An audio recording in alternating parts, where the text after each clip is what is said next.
Bonjour Oriane Malo-Breton. Bonjour. Merci d'être avec nous et de partager ce moment. Vous êtes épéiste, numéro 2 mondial en escrime, double médaillé d'argent aux Jeux de Paris. C'était donc cet été en individuel et en équipe. Est-ce que déjà vous avez pris un peu de temps depuis les Jeux pour réaliser combien cette année a été exceptionnelle pour vous ? Je pense que j'ai pas pris assez de temps. C'est vrai que ça s'est vite enchaîné parce que voilà, les Jeux sont finis le 9 août, 10 août, je sais plus exactement. Ça s'est enchaîné avec les Jeux paralympiques. Et puis après, moi, j'ai eu la rentrée de mon fils et enfin voilà, la vie qui a repris son cours. Donc, je pense que j'ai pas pris assez de temps et j'ai hâte d'être à Noël pour vraiment me poser et prendre du temps justement pour moi et pour finir cette année 2024.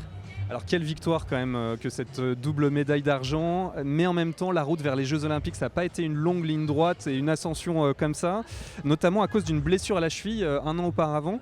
Avec le recul, qu'est-ce qui vous a permis de réussir cette performance ? Alors non, la blessure à la cheville, c'était 4 mois avant les Jeux.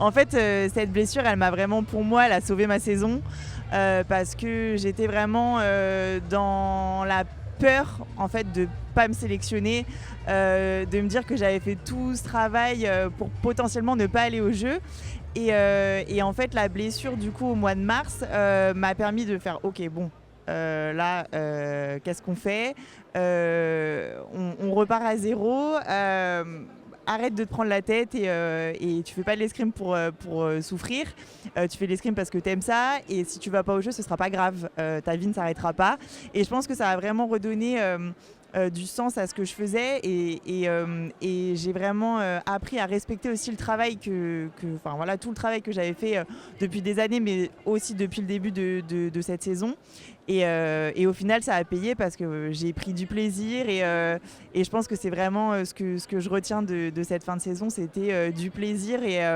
et profiter de chaque instant. Donc, paradoxalement, c'est le fait de se dire « Ok, peut-être que je n'irai pas au jeu » qui a fait que vous les avez réussis.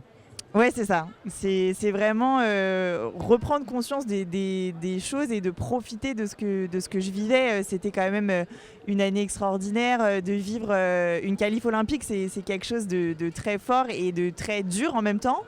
Mais c'est tellement beau et ces Jeux ont été, c'est sûr, une grande réussite. Et moi, je suis vraiment très, très fière de ces 2 médailles parce que voilà, une médaille individuelle c'est une médaille individuelle, on fait un sport individuel donc c'est une consécration, mais cette médaille par équipe elle représente tellement le travail de tout notre collectif et de tout notre groupe qui travaille depuis plus de 12 ans et du coup c'était vraiment une médaille incroyable à partager avec les filles. Quand on est une championne comme vous, on est très focus, on est dans son combat, dans son match, entre guillemets. Est-ce que vous avez réussi à profiter de l'instant quand vous étiez à Paris ? Franchement, au Grand Palais, j'ai essayé de capter tous les petits moments, tous les petits trucs pour me dire vraiment ça, il faut que tu t'en souviennes, ça, il faut que tu reviens là. Quand j'ai été sur mon premier match qui se passait pas super bien au départ, je me suis dit bon en fait là tu as tout le public qui attend, c'est que tu marques des touches, là il faudrait peut-être s'y mettre et en fait après quand la machine s'est lancée et à chaque fois que je revenais en chambre d'appel je me disais Oriane, il faut que tu te débrouilles pour revenir et pour profiter au maximum et au final j'ai fait le maximum de matchs que je pouvais et c'était incroyable et c'est des images qui resteront vraiment gravées à jamais et d'avoir vu les yeux de mon fils briller au Grand Palais, je pense que c'était vraiment la plus belle chose que je pouvais vivre là-bas. Alors justement, votre fils il a 3 ans, vous dites que la maternité a été un déclic pour vous. De quelle manière ? Je pense que j'ai vraiment accepté d'être forte. C'est vrai que moi j'ai été forte par équipe avant d'être forte individuellement. Et ça on me l'a souvent dit, même des filles de mon collectif qui me disaient que voilà, je dégageais quelque chose par équipe, une force, alors que j'étais pas encore dans les 16 premières mondiales et ce côté un peu leader d'équipe, même si j'étais pas forcément leader dans les résultats. Et en fait cette maternité m'a fait accepter, enfin voilà, j'ai accepté le fait que j'avais le droit d'être forte toute seule, que j'avais le droit de briller seule. Et je pense que c'est vraiment la confiance d'une maman en fait, parce que quand t'es maman, au bout d'un moment, t'es obligée de faire les choses. Et du coup, je pense que c'est vraiment ça qui a permis mon éclosion entre guillemets en termes de résultats individuels. Avec ce superbe souvenir donc. La médaille devant votre fils, un souvenir incroyable, vous nous l'avez dit. Ça fait 12 ans, Oriane Malo-Breton, que vous êtes athlète de haut niveau. Quelle est la plus grande chose que l'exigence du haut niveau vous ait appris ? C'est la résilience, je pense, parce qu'au final, on voit que les victoires et que quand ça se passe bien, mais il y a tellement de hauts et de bas. Il y a quand même beaucoup plus souvent des défaites que des victoires. Et il faut constamment se remettre en question, constamment essayer de réfléchir à comment on aurait pu faire mieux, comment on peut faire mieux la fois d'après.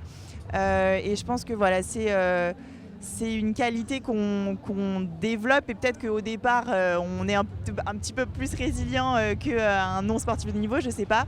Mais voilà, je pense que c'est vraiment quelque chose qui fait les athlètes et je pense que c'est très très important cette qualité, et je vais vraiment l'apprendre, en tout cas essayer de l'apprendre à mon fils. On vous rencontre à Lyon aujourd'hui. Lyon, c'est une ville qui a beaucoup compté pour vous. C'est le masque de fer, c'est chez vous, c'est les premiers, l'initiation à l'escrime. Qu'est-ce que vous avez envie de partager avec les jeunes qui sont ici aujourd'hui à Samatch, cette rencontre jeunesse et entrepreneuriat ? J'ai vraiment envie de leur dire qu'on peut tout faire en fait. Il faut se donner les moyens d'eux. C'est sûr que ça tombe pas tout seul dans notre assiette, mais voilà, je pense qu'on peut réussir à mener plusieurs projets. On peut travailler, on peut faire du sport, on peut être maman ou papa et réussir à tout combiner. Après, c'est sûr que ça demande beaucoup d'organisation et d'avoir des personnes sur qui on peut compter, parce qu'on peut pas faire tout seul, et ça il faut en être conscient aussi. Il faut vraiment avoir des personnes de confiance autour de soi sur qui on peut s'appuyer pour nos divers projets. Mais voilà, je pense que c'est vraiment le message le plus important pour moi aujourd'hui, c'est de leur dire que s'ils veulent faire quelque chose, au moins qu'ils essayent. Alors peut-être que ça ne fonctionnera pas comme ils le voudront, mais au moins qu'ils se donnent les moyens d'eux. Et c'est vrai que ma préparatrice mentale, elle me l'a souvent dit, il n'y a pas que le résultat qui compte, il y a aussi tout le chemin parcouru et toutes les étapes par lesquelles tu es passé pour essayer d'avoir ce résultat qui ne sera pas forcément là. Mais au moins, tu pourras te regarder dans la glace et te dire en fait, j'ai fait tout ça et je suis fière du parcours que j'ai eu, même si ça ne se termine pas de la meilleure des manières. Et en tout cas, ça s'est bien terminé quand même pour vous cet été. Merci, encore bravo Oriane Malo-Breton d'être passée sur ce studio. Avec plaisir.